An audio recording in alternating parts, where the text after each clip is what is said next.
আপনি যদি লক্ষ্য করেন আমাদের বিশ্ববিদ্যালয়ের একজন শিক্ষক বারবার বলতেন এই বাংলাদেশ এমন একটি বাংলাদেশ যে বাংলাদেশের উর্বরতা, এই বাংলাদেশের সম্পদ কেবলমাত্র লুট হয়েছে এবং এই সম্পদ আমাদের সম্পদে আমরা এত বেশি সমৃদ্ধ ছিলাম যে তৎকালীন সময়ে যখন ইউরোপিয়ানরা জরিপ করত পৃথিবীর কোথায় সবচেয়ে বেশি সম্পদ আছে, তখন জরিপ 1 নম্বরে যে রাষ্ট্রের নাম বলা হতো তার নাম ছিল এই বাংলাদেশ। আমাদের বিহার, উড়িষ্যা সহ যে বাংলা ভাষাভাষীর মানুষ রয়েছে আমরা তাদের। সারা পৃথিবীতে যে পরিমাণ জিডিপি অর্জন হতো তার 12% জিডিপি নাকি তখন ছিল শুধুমাত্র বাংলাদেশে।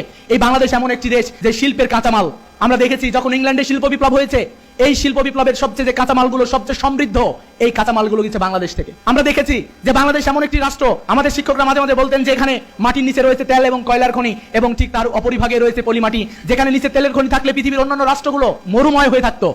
যদি কোথাও গ্যাসের খনি থাকতো তার উপরে থাকতো একটি পাহাড় যেখানে আর কিছু উৎপাদন করা যেত না।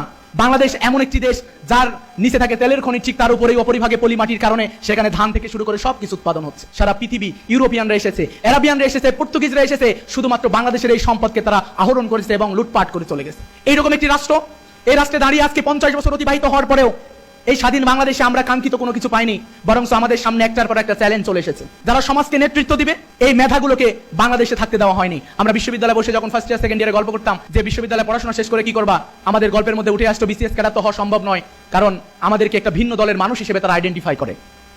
এই রাষ্ট্রে ব্যবসা করা সম্ভব নয়, এ রাষ্ট্রে শিল্পপতি হওয়া সম্ভব নয়, এ রাষ্ট্রে ভালো কিছু করা অনেক কঠিন, কারণ এখানে দুর্নীতির পরিমাণ এত বেশি, আমরা যা করবো তার চেয়ে বেশি আমাদেরকে চাঁদা দিতে হয়। তখন আমরা চিন্তা করতাম যে এই রাষ্ট্রে আমরা থাকতে চাই না, আমরা যে কোনো মূল্যে বিশ্ববিদ্যালয়ে পড়াশোনা শেষ করে আমরা হায়ার স্টাডির জন্য দেশের বাইরে যেতে চাই এবং আর কখনো ফিরে আসতে চাই না।